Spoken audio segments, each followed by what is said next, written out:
Well, it's funny because the book is about a number of things, but it's essentially about how you have concentrated control of American politics, but not the way you might expect, which is like through our political system, but actually through the marketplace. So through control of the way that we do business, monopolies, private equity, finance. That's kind of the core of political power. So just over the last couple of weeks, I mean, yesterday, a big character in the book is Michael Milken, who was the junk bond king in the 80s, really restructured a lot of American corporate power and politics. And anyway, Trump pardoned him yesterday, which was like, it was kind of, it's like, it's fascinating how important he was. And the other thing that has been coming up more recently is pharmaceutical supply chains, which you don't normally think of as a part of politics. But, because of the coronavirus in China, we make all our pharmaceuticals basically in China, and there are a lot of shortages. And now all of a sudden, policymakers here are freaking out. And the thing about, and I write about supply chains in the book a little bit. I'm not trying to make it sound boring. It's actually fascinating stuff. It's all the money and power in the world, right? But the thing is our politics used to be based on the politics of production. How do we make stuff? How do we sell stuff? How do we get stuff to each other? How do we, as Americans, trade with each other, trade goods and services and crops and ideas? How do we make sure that we can be free in doing that? And in the last 40 years, we really sort of stopped seeing that as part of politics at all. And so as kind of we just stopped saying, oh, that might be a problem, but it's not a political problem. Politics is about flag burning. What do you care about that? What you've seen is since we haven't been paying attention, you've seen a roll-up of power in every market, pretty much from search engines to social networks to airlines to cheerleading. I mean, I did a story on cheerleading. It's amazing. It's a monopoly to, small market, peanut butter, kind of everything. And the net effect of this is that we're all kind of living in this society where there are these invisible barriers of control. And we're all kind of like disillusioned, but we're not quite sure where it's coming from. And what's fascinating is that we've had this problem before, and I go over it, how we dealt with it in the 1920s and 30s, and how there's a kind of like, it's kind of like the Rosetta Stone, like the keystone to understanding politics is really to understanding concentrated power in the marketplace and how it manifests in our political system. So it's like actually really exciting. We are talking about monopoly again. I would love it to be the central question because I think it really is. But it's much better than it used to be a few years ago when we weren't talking about it at all. Exactly. Yeah, I was just about to add that it seems that it is now starting to pop up, hence making your book Goliath even more relevant since people are now paying attention to it, because people do seem to be waking up to the idea of Facebook, Google, Amazon at a minimum of being concerned. Now talking about how do we regulate these, although I don't think when we talk about regulating Facebook, we're necessarily talking about breaking it up. They're talking about content that's allowed or not allowed on Facebook. Well, I'm talking about breaking it up. Yeah. Definitely. So let's. So yeah, you're to put it succinctly, Mr. Anti-Monopoly, I think is a safe thing to say, and you feel that the state of the American economy is not healthy. As you see a lot of monopolies out there. So let's start with the basics, though, of why a monopoly is inherently bad. Okay, so a monopoly means control, unified control of a recognized branch of trade or service, right? So a lot of people think, oh, a monopoly means just one company selling everything. That's not what it means. It just means having a control of a market. Now, your question is, what's the problem with that? Well, there's a lot of different problems with that, with monopoly, but the basic issue is that property rights only work in a stable system if property combines control over something, so control over a piece of land or an item or something like that, with the responsibility to take care of it. Right? So you get to own land, but you're not allowed to just pollute it and cause lots of problems for everyone else. Right? And what's happened in the last 30 or 40 years is you have these giant systems that people control but don't have to take responsibility for. So that would be something like Facebook, where Mark Zuckerberg controls Facebook, but he's not actually responsible for what happens on Facebook. Like there's 2 billion people on it. He gets to make the money from it. He gets to set the rules. But if a bunch of those people are radicalizing each other or doing really dangerous things, manipulating each other, he's not responsible for it. And that's kind of broadly speaking what you've seen across our political economy in lots of different sectors. You have sort of a small group of people that have control over lots of different markets, but they don't actually have any responsibility for it. Now, there are a number of ways that you can sort of talk about it. Like we talk a lot about inequality, wage inequality, asset inequality. That's a manifestation of monopolies. There's also regional inequality, right? So most of the wealth in this country is now, business formation is pooling up around 5 or 6 different cities because that's where the monopolists live. And everywhere else, it's really hard to get any money. It's really hard to get customers. And that's a function of monopolization. Then you have a lot of Sorry, I want to stay for a second on the legal definition of monopoly, because right. it's the only way anything's going to get enforced if you want to go to government to do something about this. And correct me if I'm wrong, Sherman Antitrust Act says that a monopoly exists when one firm controls the market for a product or service, which is what you're talking about.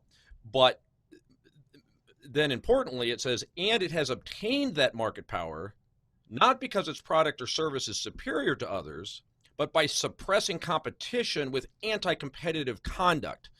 So tell me what you think about that latter part. Do you think that that should be an element of what creates an illegal monopoly, the fact that it got that monopoly power through anti-competitive conduct? Or do you think that doesn't matter how they got there, if they got there, they need to be broken up? Well, let me just point out that one monopoly, I mean, it's a duopoly, but it's domestically, it's a monopoly, is Boeing. So I was going to say one last thing is hidden risk is a really big problem of monopoly. When a monopoly means putting all your eggs in one basket. So Boeing's having really serious problems. If there were multiple civilian aircraft makers in the United States, we would have some resiliency. But because Boeing is having really serious problems and can't make aircraft, it means that our entire civilian aerospace industry in the United States has collapsed, and that's a crisis. So there's another problem, and I think it's the hidden risk issue. So now the debate, the question you're posing is like, what is the legal definition of monopoly? What's the right way to do it? It's an important question. There's a big philosophical debate. Some people say, oh, it's not the fact that they control the industry that's the problem. It's whether they're being bad when they use, or whether they were bad to gain that control, or whether they're exploiting that power. I'm what you would call a structuralist. So I don't actually think that you should have to I don't necessarily think that you should say, oh, well, they're being bad, so we have to break them up and it's a law enforcement matter. I think our policy should be, doesn't matter. You could be a great guy, but just if you're too big, it's too dangerous. We don't allow trucks of a certain size on the road because it's just too dangerous. No matter how good a driver you are, we just don't allow them because it's dangerous. I think the same thing is true with monopoly. So it's no matter how awesome Boeing is at making aerospace and spacecraft, they shouldn't be the only maker of that in the United States, because then what you could have is a situation where they, some idiots take it over or just make a big mistake, and then you don't have an aerospace industry anymore. And that's, I think, the problem you see with pharmaceuticals and medical supplies as well. It's okay, so you can consolidate them, and maybe they were, great at what they were doing, or maybe they weren't. But now all of a sudden you have a situation where we don't have adequate supply and we might have a crisis. So I think I'm not somebody who's oh, monopolists are bad. We need to enforce them and show that they're bad people running these companies. I'm more of a, we should just sort of break them up, and it really shouldn't be. It's no fault monopolization. It's not. It shouldn't have to prove that they did anything wrong, and it shouldn't necessarily be, a penalty. It should just be by policy. That would require a significant change in current law, though, right? Because right now, the only way to break up a monopoly is to prove that they've been using their market position in an anti-competitive way. Well, there's a lot of different ways to break up monopolies, right? So the FTC has, that's the way you go through antitrust law. Antitrust law is a specific manifestation of anti-monopoly law. But the Federal Trade Commission has a whole lot of authority that's in consumer protection. They have authority against what are called unfair methods of competition, that they could just come up with rules saying, hey, if you own a platform, you can't also compete on that platform, and that would require structural separation. The bank regulatory agencies have authority to just break up banks, right? So a couple of years ago, I believe that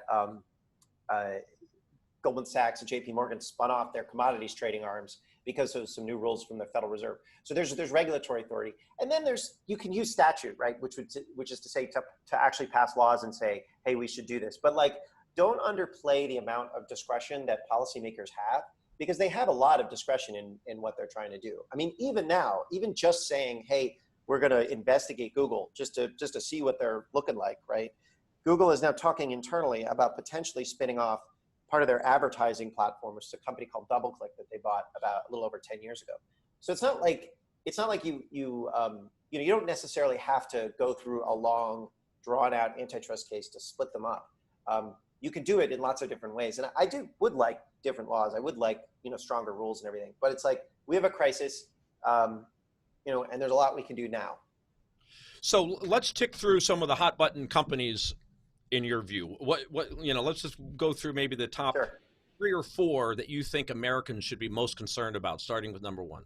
Well, I think that we should be concerned about, because every monopoly, if you're in that market, is a crisis for you, or it could be really problematic for you. But depending on what we need, some things could be really problematic that we wouldn't necessarily expect. So again, I go back to the pharmaceutical supply chain. Like, I study big tech, right? I study Google and Facebook. So, and I'm concerned about them for a lot of reasons. But it's like, if we get a virus here, we're going to really be really concerned about concentration in our pharmaceutical supply chain, right? That would be the most important monopoly now, right?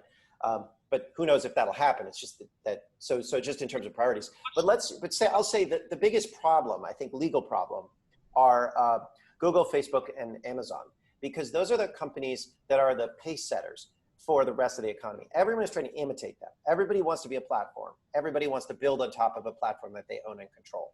So everyone in the economy is looking at those companies and saying, I want to be like Google, I want to be like Amazon, I want to be like Facebook. And they're merging to do that. Disney's bought up a whole bunch of companies so they could become like that.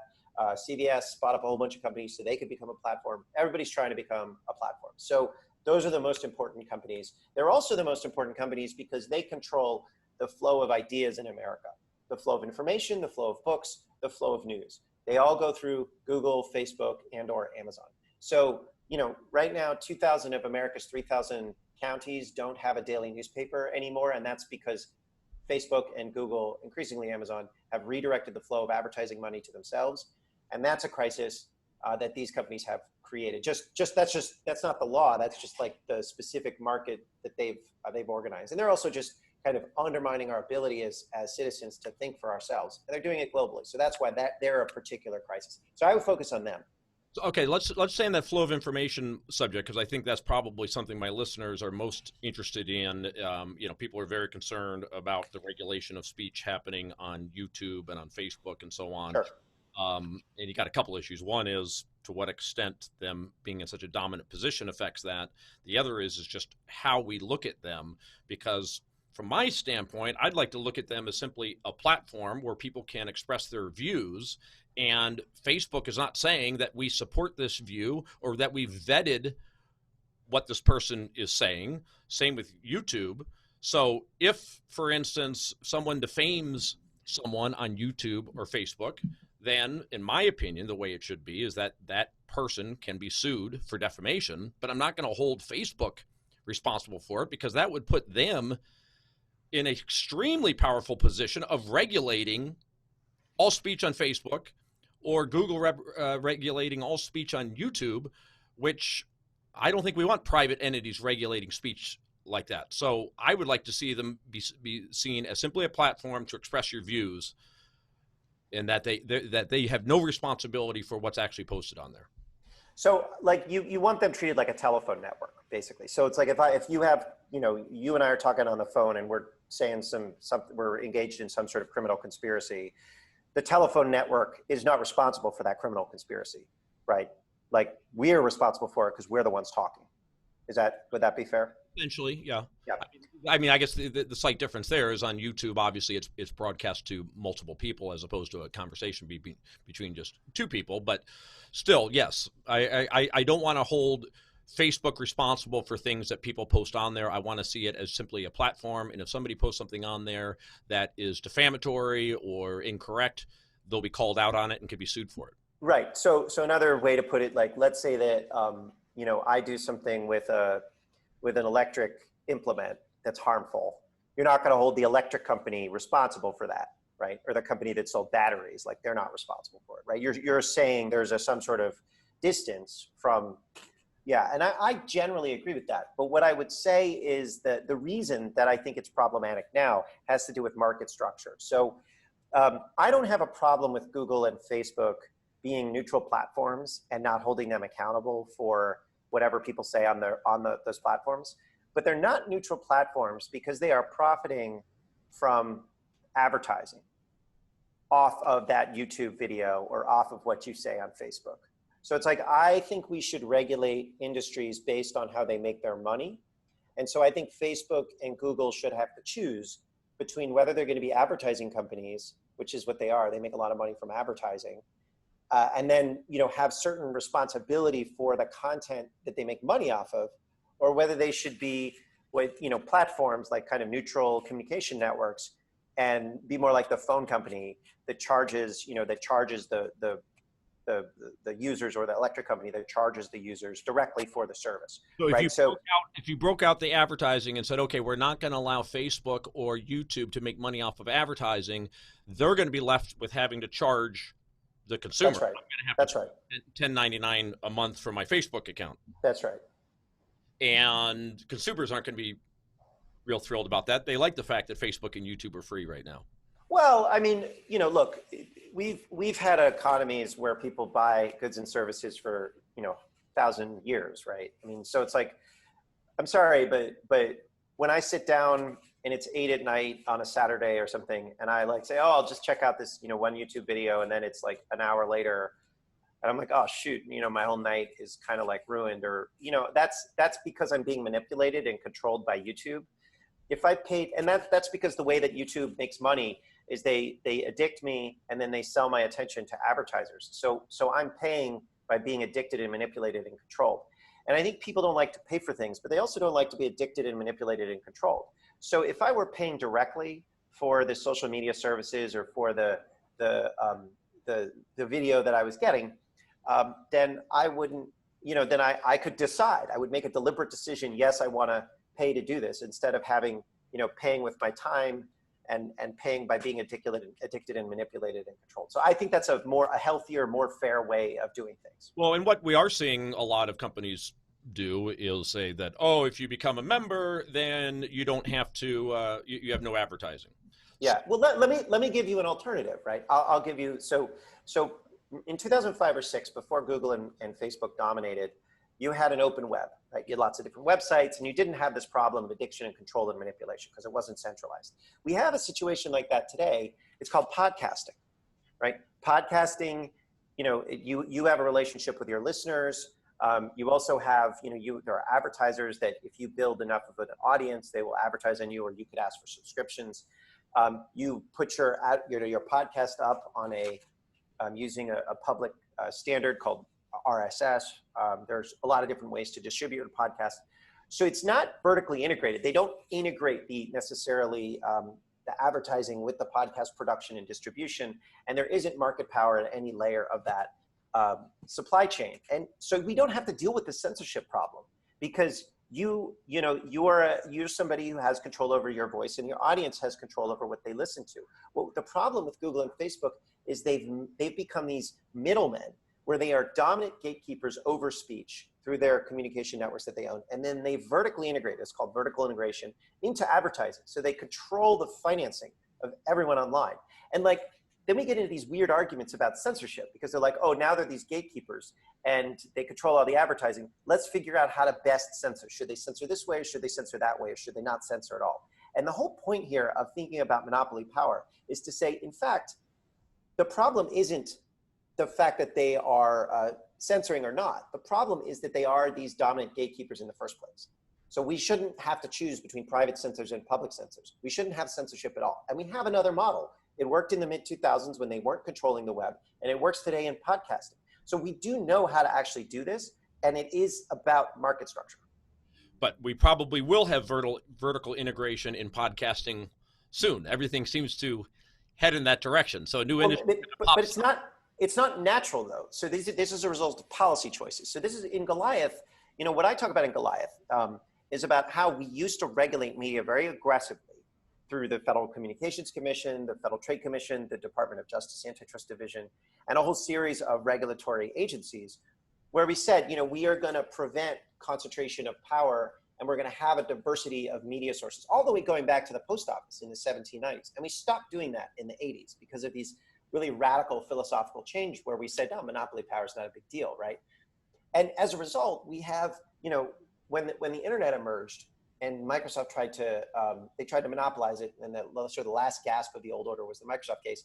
Then you saw Google and Facebook roll everything up from 2004 to 2014. They bought kind of all their competitors, and you have this really centralized space. But that wasn't inevitable. It was because we changed merger law. It's because we didn't regulate data. It was just or we allowed them to regulate data. It was just a whole series of policy choices. And now Spotify is coming in and trying to do the same thing to podcasting. And we can stop it. The Federal Trade Commission can stop their merger roll-up. We can protect this vibrant, open communication space. It's not inevitable, right? These are people that are just doing it, and they're doing it because we don't enforce laws against illegal mergers anymore. But we should. How do you feel about the fact that we're in such a global economy today versus where we were? I mean, you could say 10 years ago, 20 years ago, 30 years ago, it's becoming more and more a global economy. So our companies, U.S. companies, are competing against companies in other countries. We want the U.S. to be successful.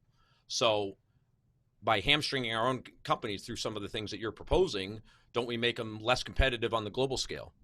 Well, so we've had trade, we've had global trade for hundreds of years.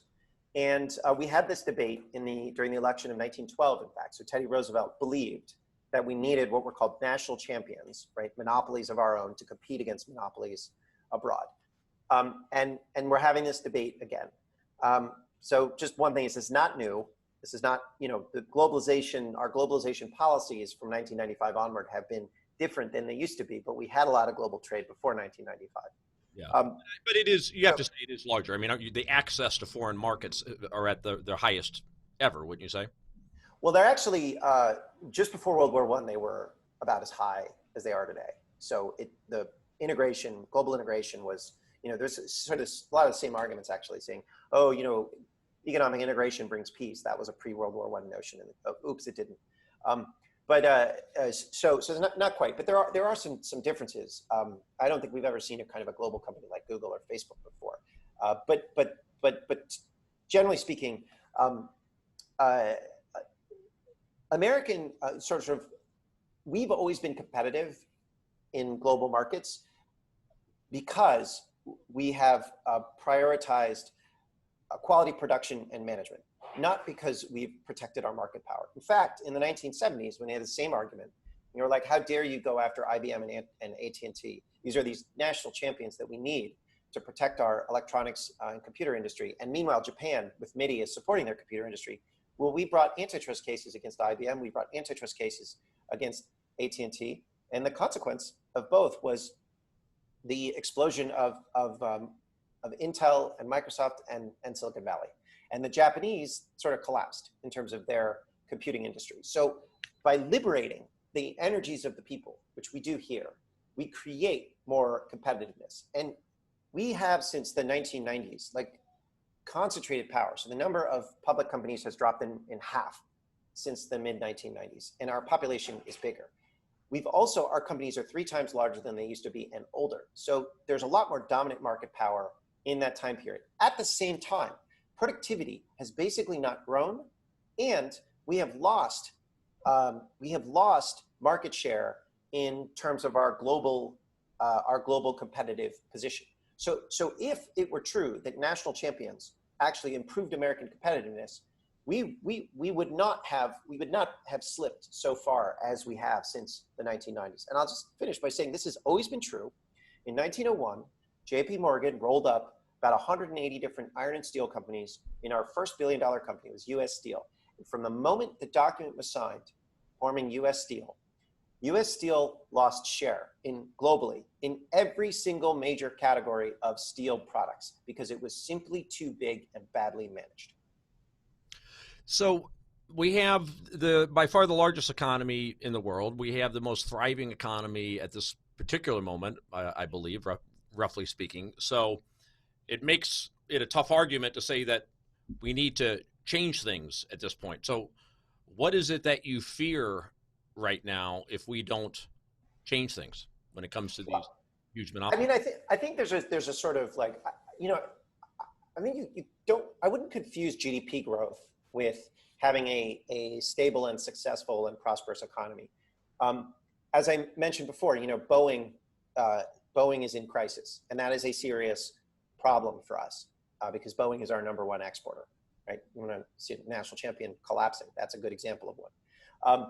And GE is being accused of accounting fraud. This is like the crown jewel of corporate America and is having serious problems. Um, I look at big tech and I think that they look a lot to me like Ford and General Motors in the 1960s, which was riding on top of the world, seemingly amazing, but underneath the hood, deteriorating until the 1970s when they actually faced real competition from the Japanese and the Germans. They started getting killed because their cars were terrible. You see that already. Facebook's products are terrible.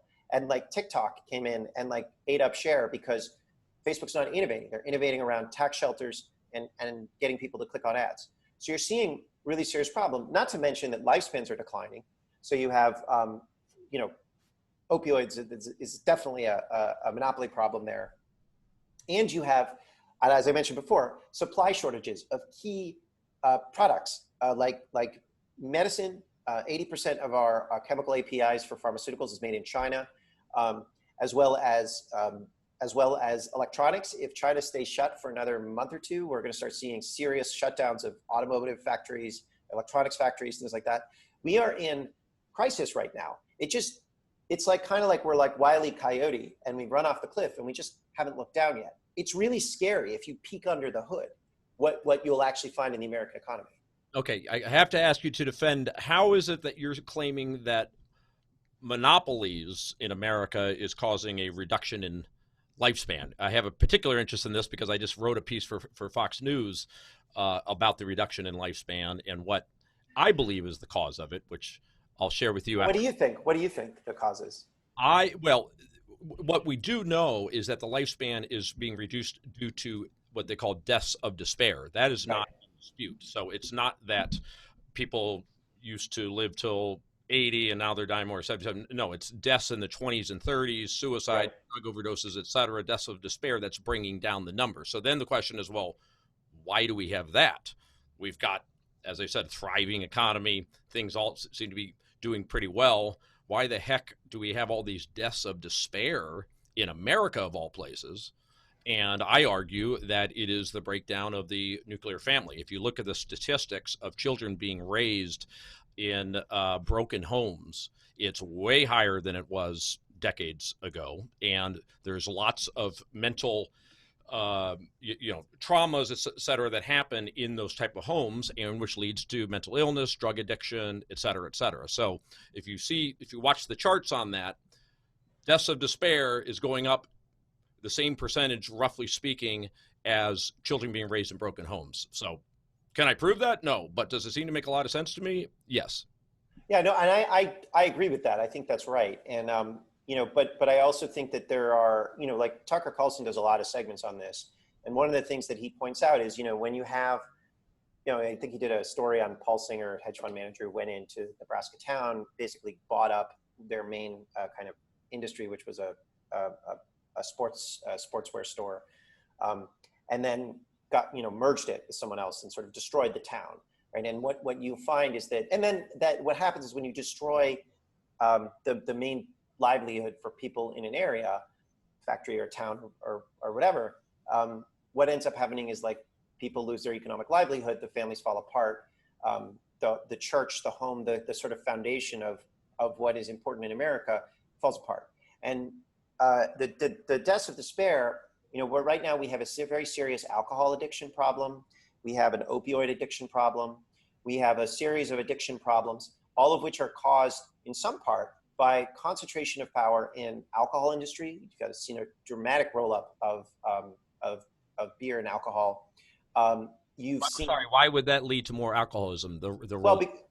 because, if you have a chain like Total Wine, right, which is a chain store, or their best customers are alcoholics. And so they lobby to reduce kind of blue law type of arrangements, which are designed to protect local communities. Like after we got rid of prohibition, one of the rules that was put in place in the Constitution was that you will have local control over alcohol markets, and you have a 3-tiered distribution system. So no one could roll them up, because if you have a roll up, then all of a sudden an alcohol dealer is going to try to get everyone addicted so they can continue to sell more alcohol. And you've seen that happen. And then you saw this in England too, like when supermarkets could sell a lot more alcohol, and they ended up selling a lot more cheap alcohol, and alcoholism cases spiked, and that's happening here.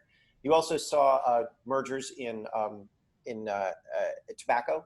So tobacco is really bad particularly in certain communities, but then you have Juul and the sort of the vaping thing.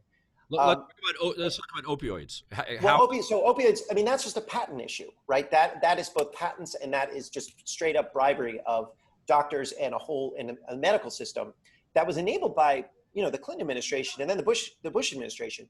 But how is that related to monopolies? Because I did want to come back to pharmaceuticals. You've mentioned pharmaceuticals a couple times, but it seems like we have lots of pharmaceutical companies. Well, okay, so the supply chain for pharmaceuticals, right? One of the key kind of actors in that supply chain is called a pharmaceutical benefits manager, right? And these are the companies that they basically keep a giant list of medicine and prices for those medicines, and then they go to it's called a formulary, and they go to insurance companies and they say, hey, we can kind of manage all your prices and all the medicines that your customers might need, and then we'll talk to drugstores and make sure and do all the billing and pricing. That's kind of like a weird little part of the American medical system. Well, they get kickbacks from companies that make drugs to sell more drugs, and one of the companies they got kickbacks from was Purdue Pharma, and Purdue makes OxyContin. So West Virginia, in the early 2000s, I think the government had a insurance company or insurance product for its employees, and they said, hey, we're starting to see a bunch of overdoses with this thing called OxyContin. So they went to their PBM and they said, hey, can you stop recommending so much OxyContin? And their PBM fought them on it, and they had to sue, and it took years to get them to stop. And the reason, as it turns out, is they were getting a kickback from Purdue Pharma. And so you see, where you have concentrated supply chains, these, one of the ways that they control that they make money is through kickbacks. So that's what you're seeing, and Purdue uses this. Stoller, I mean, if there were more PBMs, yeah, right, or if the PBMs were not allowed to take kickbacks, then West Virginia could have just moved to a different PBM, right? But there's only 3 PBMs now. So that's kind of an example, or and there's lots of ways to roll up power. One of them is to allow kickbacks in an industry. If you just said, well, you have to pay the PBM directly, and the PBM is not allowed to take kickbacks, they have to just do straight up transparent pricing, then you wouldn't have had that problem, and that would be a different way to address the monopolization problem. So that's to your point of, is it a bad actor, or is it just a monopoly? There's a whole bunch of pricing stuff that you can do to get rid of conflicts of interest. That's the Google, Facebook conflict of interest problem. So that's an example, like trying to addict these companies when there are not rules that are forcing them to avoid conflicts of interest, and when they have market power. If they are selling an addictive substance, they will be able to sell more of that addictive substance, and that helps increase deaths of despair and destroy the family. Let's talk about Starbucks. I have a feeling you don't like them. I actually haven't studied Starbucks that much, so I'm not gonna my guess is that where they exploit monopoly power is on the coffee buying side, but I'm not sure. So, but aren't you kind of generally negative about chains? Generally speaking, I think local stores are healthier for our communities. So I'll just give you an example. Like, I was at a bar in New York a couple of years ago, and I was talking to the bartender, and he was like, "Oh, here's a book I wrote. I used to be an addict, and then I came to this bar and I got a job, and I kept screwing up, and she kept hiring me. And finally, I cleaned myself up." And I was like, wow, that's just an entrepreneur that wanted to take care of this guy. And there's no way that would have happened with a chain store. You wouldn't have had that. And that's true with drugstores. Local drugstores in North Dakota are just much better. They're much nicer to customers. Their products are cheaper. And it's not because like people that work at chain stores are bad or anything. It's just that you don't have those kinds of community relationships. So I think communities need to be anchored with community institutions. I think that's another reason we have deaths of despair, because those community, the main street has been ripped out and replaced by dollar stores or Walmart. So I am negative on chain stores. I don't think you should get rid of chain stores, but I think chain stores have a whole bunch of unfair competitive advantages. They have superior bargaining power. They get tax rebates that ordinary stores don't. There's just a whole bunch of things that they get that they shouldn't get. And if you put everyone on an even playing field, then it would be fine. But right now, we put our thumb on the scale for chains way too much. Yeah, I think most people like the idea of the local grocer or et cetera. But how would you implement that when it comes to, say, Starbucks? I mean, You're going to push me on Starbucks? You're going to break it. Well, I'm just using Starbucks as an example. I mean, because it's probably the biggest chain in America.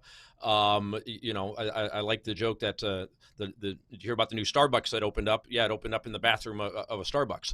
Yeah, that's really funny. Yeah, I don't know. I would probably some of this stuff has to do with local ordinances. So it might be that Starbucks has a they get local tax breaks. Oftentimes. Landlords prefer renting to a Starbucks or to like a chain bank or something like that because they feel that they're more reliable. Maybe Starbucks has a lower cost of capital. So one way you could address it is by expanding the amount of capital that the government lends to small business. There are zoning ordinances you could do. Generally speaking, big businesses and chains have a bunch of advantages that are unfair. And I think if you got rid of those advantages or neutralize them, then what would happen is people would compete based on serving the community with good products and services. And I think you'd still have Starbucks, but you just wouldn't, you would also have, a lot more local coffee stores. What do you think about corporate responsibility? Because it seems as if it's kind of at an all-time high to some extent, staying on Starbucks for a second. There's a lot of things as charities, and they're the guys that said that now anybody can use their bathroom. You don't even need to be a customer, et cetera. So they're being a pretty good corporate citizen. It seems like there's a lot of focus on that. And these corporations are, to a large extent rising to the occasion. Well, I mean, I think it's hard to argue that like something like Purdue Pharmaceuticals is rising to the occasion. I mean, they're drug dealers, right? What they do, they've helped, I think kill a lot of people, which is just awful.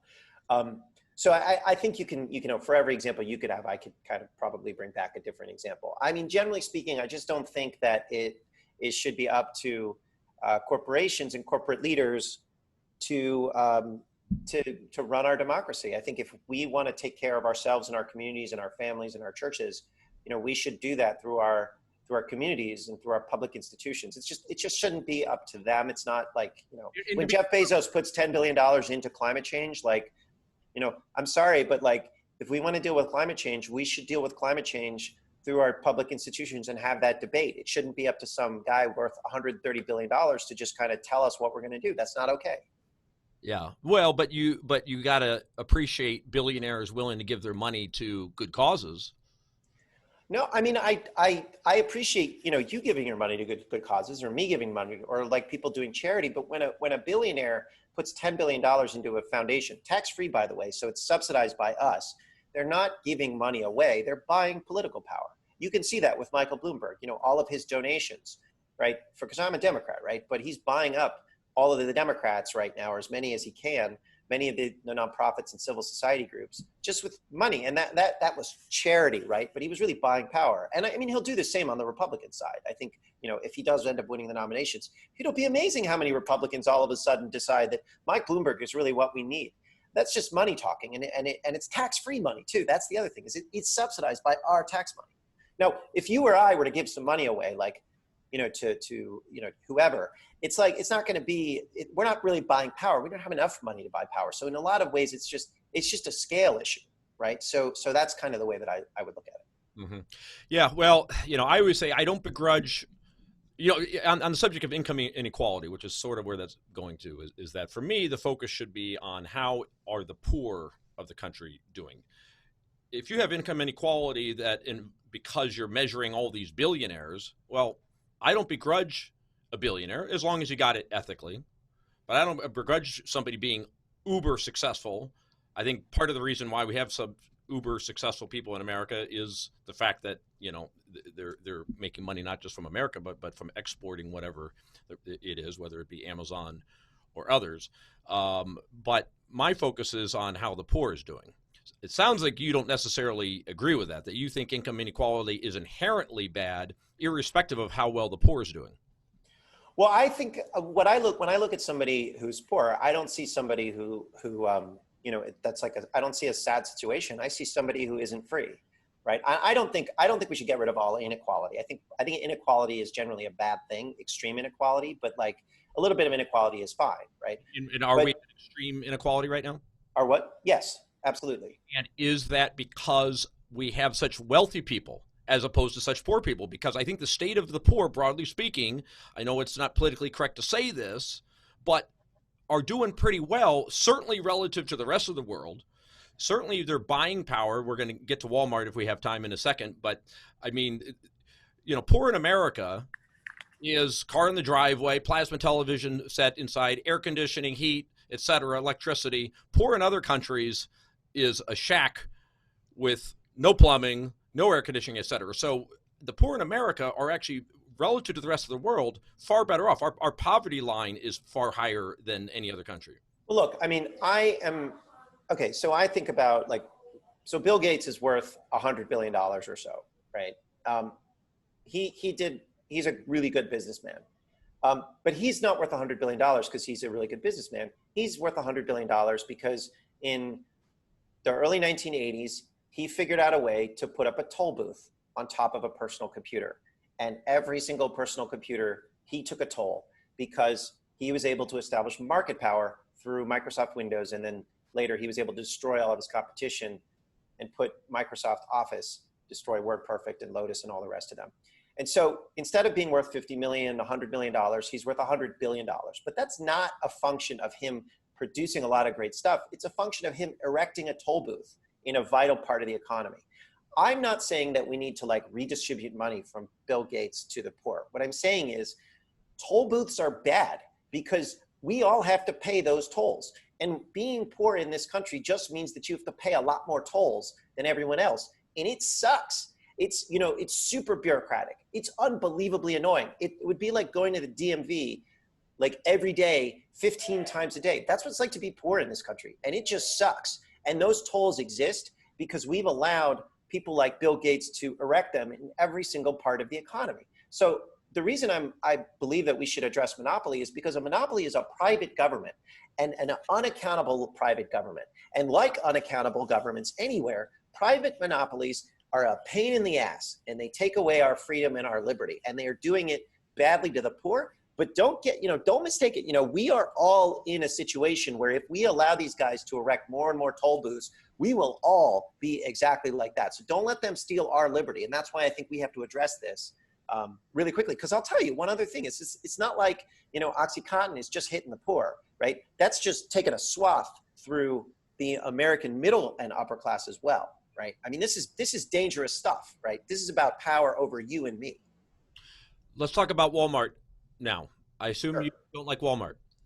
Well, I mean, I don't think to make it personal because, like, you know, Walmart, you know, Sam Walton was an incredibly hard worker and a brilliant businessman. A lot of the things that he did were really innovative. The guy would drive all night to get, you know, a bunch of underwear that was cheap so that he could sell it. Like, I don't want to like diminish the accomplishment of what he did, but what I think is problematic about Walmart is the same thing that I think is problematic about dollar stores or Amazon. Or it's like he's winning or Walmart is winning not based on its ability to deliver better services or better inventory flow, but just because it's bigger and has more bargaining power. So if you wanted to start a competitor or if you wanted to sell through Walmart, you know, create a better mousetrap, you know, good luck, right? Sitting down in Bentonville with 100 lawyers, making sure you can't get any margin.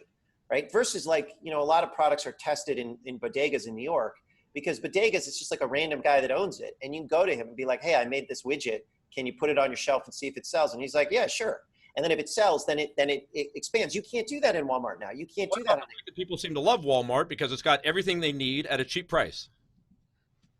Well, I mean, like in a lot of places, they have 50% in a bunch of different markets. They have, they're essentially the monopolist of over groceries. And, I think that you can look at cheap prices and say, oh, that's all that matters. First of all, I don't want to get into like the details, but in some areas, Walmart, they may look like they have cheap prices, but it's maybe because they're selling, you buy a toilet paper roll, it has less toilet paper in it or something like that. That's the way Dollar Store does it. I haven't looked that closely at Walmart, but if you work for Walmart, right, or if you're a supplier to Walmart, it looks very different, right? So you used to have 10 different stores in a town, the butcher, the baker, the candlestick maker, right? Just, to say it that way. And now all of those have been rolled up and put under Walmart. And if the manager of that Walmart is a jerk, good luck finding somewhere else to work, right? You can't, because there isn't a place. But if you could work for you had 10 different options before, right? And also those stores were part of the community in a way that the people that are structuring Walmart in Bentonville are not part of the community that you're in. And so what you see is like Walmarts are associated with, speaking of addictive behavior or, sugar, right? They stick sugar in a lot of the food. So, Walmart's presence in an area is associated with an increase in obesity because they have an interest in making sure that we eat unhealthy food because it's easier to sell it. So well, there's a lot of problems with these large institutions. Yeah, and not to mention that they're sourcing a large percentage of their goods from China. Well, that's true. Yeah, I mean. And by the way, the reason that they did that in the 90s, it's not just that they're buying from China. They actually went to all their suppliers and they said, hey, if you want to sell into Walmart, and you have to sell into Walmart because Walmart had a lot of market power, you have to move to China. Walmart actually forced their suppliers to move to China. And that's why should Walmart be making that decision about where we make our things, right? But they did, right? That's really serious problem. Our monopolies are governing in a way that can be really harmful.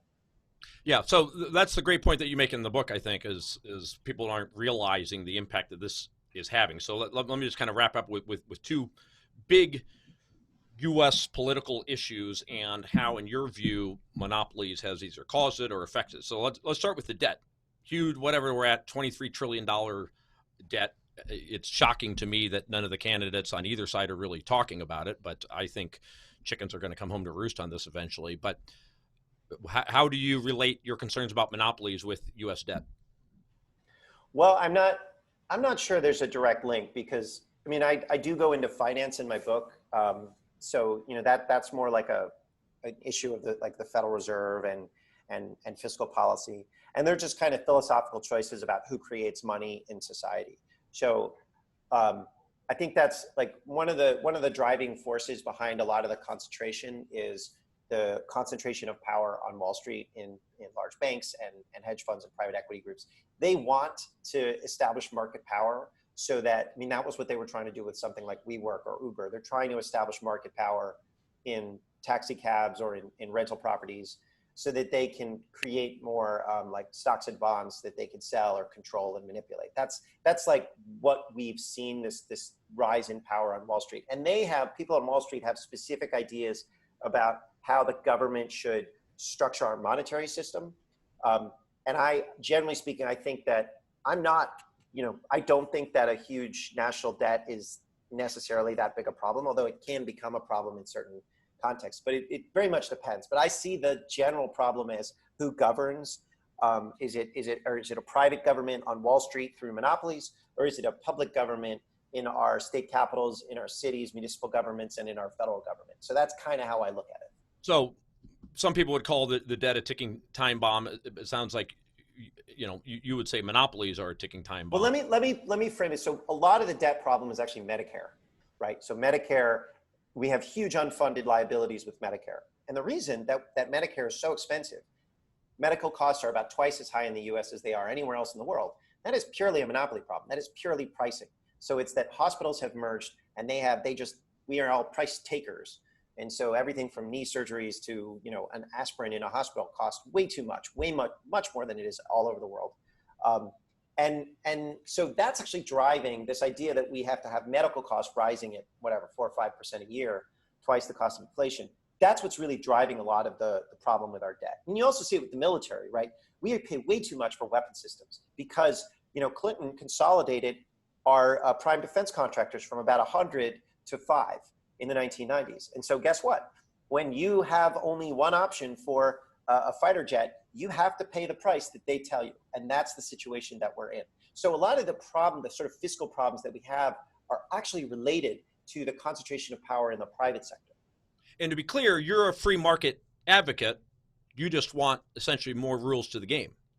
Right. I want markets that support, the things that we care about. I want market structure. So I think of markets as the rules are set by politics, right? They always are. So we should set rules that protect the family, that protect the community, that protect the church, that protect our ability to create important goods and services that we need, that protect our defenses. And that's what we did from the 1790s really until the 1970s, and we just kind of went kablooey starting in the late 1970s for reasons I go into in Goliath. Like there was a philosophical change on both the left and the right, kind of weird mix of like libertarians and Marxists, and now the world is just crazy, and we can't seem to get a hold of our problems anymore. So in healthcare, this was the other hot button issue of the day that I wanted to get your thoughts on, and we've already been touching on it, but it seems to me the problem in healthcare is the lack of free markets. Under Obamacare, he's given all these power to the insurance companies. Talk about monopolies that they have. People don't even know what the pricing is of anything because the insurance company pays for everything. So you don't see like a McDonald's pricing. Right. Well, I have no idea what any of these charge. So you put a middleman between the consumer and the provider. Right. And so that's increased costs. And we haven't gone socialized medicine like other countries, which absolutely 100% control the cost. The government says, this is what we're paying, take it or leave it. Right. So I think that's the conundrum that we're in, is that we've got some free market, but not near enough. So we have the worst of all worlds, exactly. Which is just, it's like we've got we've got a monopoly system, but it's private monopolies that are engaged in pricing. So my solution would be go way more free market and get rid of all these government controls and regulations on healthcare that add all these burdens and costs and so on. Let's allow the new economy to really take over and allow people to talk to their doctors on apps and so on, take advantage of all of the technological advances that we have and so forth, to allow free market solutions to come into play. The obvious example that you hear about is that, the cost of LASIK is going down, the cost of breast implants is going down. The things that are elective that insurance doesn't cover, those prices are coming down, whereas everything else is going up. So do you agree you'd like to see more free market solutions in healthcare, or do you go on the side of, nope, just give it all to the government? Well, you can do it both ways, right? So Indiana Congressman Jim Banks, Republican, has a bill that I think is the best bill on healthcare right now. And what his bill says is that we're going to, if in an area where the hospitals are basically a monopoly, then with a certain concentration level, then those hospitals, the government is just going to tell those hospitals what they can charge for their services. So they're going to have to accept Medicare prices, right? Because they're already doing private price fixing because they're a monopoly. So if it's going to be private price fixing, let's just make that public price fixing. However, if those hospitals don't want to do that, then they can break themselves up and they can compete against each other over price, right? And that would be the ideal way to deal with pricing. It's like, okay, guys, you don't want to have the government step in and give you a price, then you have to make sure that it's a competitive market. Mm-hmm. Yeah, well, that deals with emergency situations. Sometimes I feel like no. Hospitals negotiate prices with it's not just emergencies. Like they negotiate prices with insurance companies. Well, right? So you're saying you would want the government to regulate everything that this hospital can charge? I mean, I don't think there's situations. Well, but they already do. I mean, Medicare, government already says for Medicare, like we say, this is what a knee surgery costs. These are the prices that Medicare is going to pay. Let me jump to it a different way. It's just, why should healthcare be treated any differently than any other industry? I give the example of food. There's nothing more important to your health than your food, right? So if there's all this talk about government taking over the healthcare industry, well, hell, the government should take over food production and supply and give free food to everybody, because that's far more important than doctors. So do you agree? Well, I think we have, so one of the things about when you look at like competition policy, which is what I do, every market is different, right? Because every market has different physical realities. Like we don't regulate, telecommunications the way that we regulate, football, right? They're different industries. Right. And so like, so why, then also healthcare is not just one industry. There's like it's a multi-trillion dollar sector with lots and lots and lots and lots and lots of different components, like everything that you mentioned, like breast plants to like cancer to, pediatrics, right? It's a massive, massive industry. So we have to like look and just say, okay, what do we want our markets to look like in every sort of kind of part of that sector? We do have a ton of rules in that sector as we do kind of elsewhere. So I think you're right to point out the lack of competition and price discovery, right? There are no prices in healthcare, which is insane. And I think that's a really big problem. I mentioned how there are these kickbacks that helped induce part of the opioid crisis, right? That's a pricing problem. So I think like we have to go and get into these markets and really make sure that you don't have either private or excessive private or excessive public power that's enabling abusive behavior through control of price. That's kind of the way that I would look at it. Mm-hmm. So that's why I like Jim Banks's bill, because it's like, okay, you don't want to set the price. You want to do price discovery. Cool. There has to be competition. But if there isn't competition, then we're just going to say you can only charge what Medicare charges. Well, let's wrap up with the final question. For people who share your concern about monopoly power today in America, who should they vote for? Well, I mean, when I look at antitrust has really come back. I mean, I'm a Democrat, right? So I would say probably vote for either Bernie or Warren, right? Because those are the two candidates who have said, we really care about antitrust. But all the Democrats have talked about antitrust, and actually Trump, I mean, he's not doing a particularly good job on concentrations of power in terms of antitrust right now. But his DOJ is looking into Google, which I think is important, and on some of the trade things. I think he's doing some important things on concentrations of power in China, which are very similar to monopolies. So I would, personally, I would go for Bernie or Warren, but like I think that this is what I kind of care about. I feel like people prioritize different things in their politics, so I wouldn't presume to tell people how to vote. Yeah, well, the only problem with Bernie and Warren is they want to have the government be in charge of all healthcare. So you have to take well, good with the bad, assuming you would consider that bad, because if you're Mr. Anti-Monopoly, there's nothing worse than a government monopoly. Well, I would also say this, like there are 500,000 elected positions in this country, right? And if you want to, there are local offices, there are state offices, there are, so I would say like, it's not just about, who you're voting for in terms of the presidency. The most important thing that you can do as a citizen is to educate yourself on what these things mean. I can just tell you, when I deal with enforcers and regulators, they pay very close attention to what they think the public cares about, and they act on that. So if, it's why I wrote Goliath, right? It's why I wrote this book. I want people to know how their government works, how their corporations work, so that we can take power and make sure that we live in a republic, right? And be a free people.